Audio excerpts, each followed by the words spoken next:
Welcome back to the Ruby Tuesday. Today I am reviewing The One with Jit. What's that? Welcome back to the Ruby Tuesday. Today I'm reviewing a Netflix original series called The One. Let me know if you've heard about this. Are you excited to see it if you haven't? What was your favorite moment if you have seen it? Chat down in the comments below. Let me know what your thoughts are on this. But for now, let's jump in. The One is set 5 minutes in the future in a world where a DNA test can find your perfect partner. The one person you've been genetically predisposed to fall passionately in love with. So this is another one of those reviews that at the end of my non-spoiler review, I'm going to talk about the ending because there's a few things I'd like to talk about. So I will give you a warning. So 8 episodes, 45 minutes apiece, set in London in a not too distant future. It takes a bit of science that is believable because we have so many dating apps at the moment. You put all your information in it and then they give you like, oh, you can match with this person, or you swipe left or you swipe right. And so the premise of the idea of this show is very much believable. So all it takes is a little bit of a leap, 5 minutes, and then you can believe, I think, as you're watching it, so it engages you as an audience member to go, yeah, okay, I believe the kind of the future science. This could be a thing that would really happen. And imagine the implications for that. And that's what this show really kind of uncovered. You have two people who are basically the core creators of The One, and we find out, in the beginning of how they came to create the company. We see stuff that has gone on in the background about this company, but really it focuses on the relationships that are formed living in this new world with The One. And so we see people start taking the test.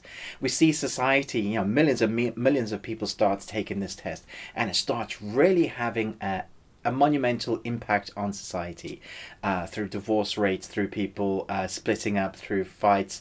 It could be said that this is something that would happen, and so I feel like that's believable, and it makes you more engaged as an audience member. Obviously there are lots of twists and turns throughout the 8 episodes, and there is a darkness that hangs over the whole company, so that keeps you engaged as well.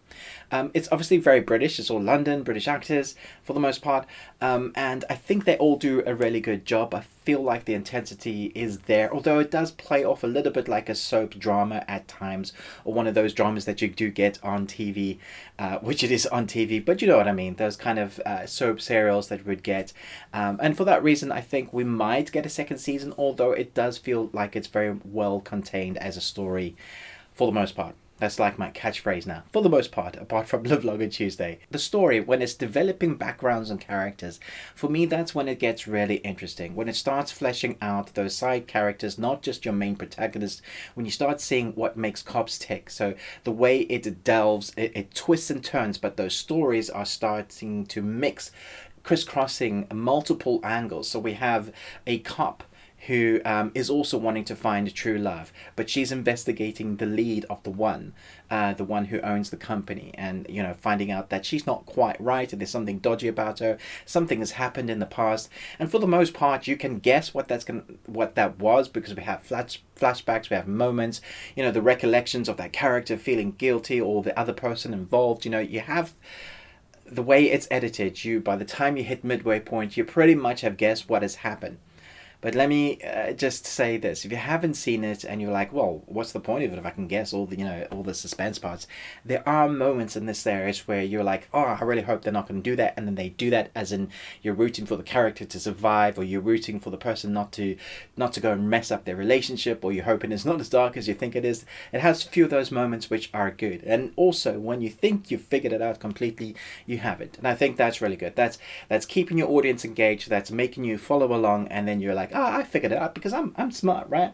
And then you're like, oh, whoa, okay, didn't figure that out. And that's what I quite liked about this show. It does keep you a bit on your toes. It does keep you guessing. It also has those moral implications which you're asking yourself while you're watching it. Look at the effects of what this program has done, this DNA testing, and what happens if you don't want to do it, but somebody else does the test for you and then shoves that in your face, and then you start thinking, oh my goodness, maybe I should be with this person. But also it shows the other side, that the fact that people are still people, and then when they do match, it doesn't mean that their relationships are going to be magic. And so we're having the real drama, kind of real world authenticity of this apple. It feels like that you would see people go, they're expecting to be suddenly in this amazing relationship because they matched with this person, and that doesn't quite work out. And that confuses some people.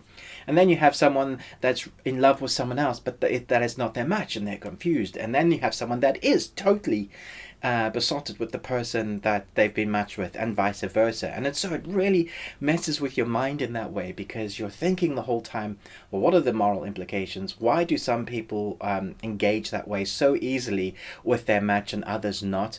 What if there's more than one match? Is the science wrong? It asks all those questions, so it keeps you on your toes, it keeps you thinking, which I like series like that. It is filmed immaculately, and the way I say, the reason I say immaculately, it looks very clean. It's very polished shots. There are some creative shots, but for the most part, it is play by numbers. You know, it takes this shot is going to be a 2-shot there. This shot is going to be that shot. This is going to be, the flashback, and this is going to be that moment when they reveal something. You kind of know what it looks great, but it isn't standout, if that makes sense. I would think the standout for the most part is probably the story. The idea, the premise, and I think the acting is fairly good. So I think this is one to put on. You'll enjoy it. I don't think it was absolutely riveting in every episode, but I also don't think it outstayed its welcome, because the 8 episodes feel right. Sometimes you need a shorter series, 6, and sometimes Netflix do like these longer ones that are like 10 episodes. I felt 8 was right, because every episode there is something happening. It's not just concentrating on our main protagonist. It's following other leads, other things that happen, like I mentioned with the police, certain other story plot moments that I don't want to reveal, that are shocking when you see them, but relevant to the story and the plot as a whole. It's like watching a whole bunch of puzzle pieces separately, and then it all kind of trickles together in the end, and starts revealing itself. And I think it's done that quite well. So I'm going to give this a solid B+. Let me know in the comments below what you thought about this series when you watch it. Were you excited to see it? I'm going to talk about the ending now. So this is your spoiler warning for the ending. You have no idea the sacrifices I've made for this company. So I'm just consulting my notes here. Let me know in the comments which reveal was from my notes was like the bit that you were most excited for. So we had Rebecca Mateus's relationship, we had Megan's connection to Mark, we had what was happening with the criminal investigation, and so I liked that bit with the cop, because we kept seeing the detective, we kept seeing her trying to find or trying to get the results she needed, and we're seeing the lead of the company still not giving grounds, or just being one step ahead. One of the things I liked about the writing of this series is that there is no like completely clear and good and bad guys. It does feel like the characters are more realized. Everybody is complicated. Some people have done bad stuff, some people have done good stuff. We're human. And so mixing that into the storyline, making them feel really tangible, real people, I think when you get some of these reveals, so with Sophie's accident, you find out what's happened with Valeria, with Fabio, all of those reveals I thought were great. But when we got to that ending, we start understanding that there was more to Ben's death. So Ben wasn't actually dead when he hit the floor. She obviously saw him start to breathe, and she killed him. She basically drowned him. She pushed him into, I think it's the Thames. Her friend, her partner in crime, I guess, is saying, "You're not that evil." And she's thinking, because we get that flashback, well, actually I am, because I did that. And so we're always wondering what she's going to do next. So she didn't get caught in the end. She has the guy that killed Mateus as it stabbed him, that we've seen throughout the series, and obviously we get that explanation as to why he's doing that. And she takes care of business, and we have the dodginess of her security as well. And so all of those puzzle pieces start coming into focus, but some of those questions aren't answered. And so she stands in front of the camera and just looks at you, and it finishes there. She goes, "I got a secret to tell you." It's like, what secret is she going to say? Is it just something more to do? Or she's going to say, there might be more than one. Some special people, if you're a special human, find out now if you're a special human, that you can get more than one match. There is more than one. Perhaps there's 2 ones. Good news is, you're not crazy.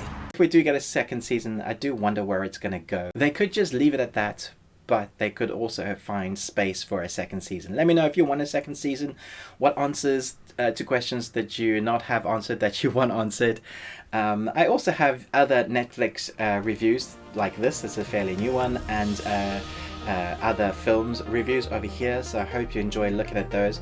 Let me know what you thought about this, but most of all, until next time, remember, live long and Tuesday.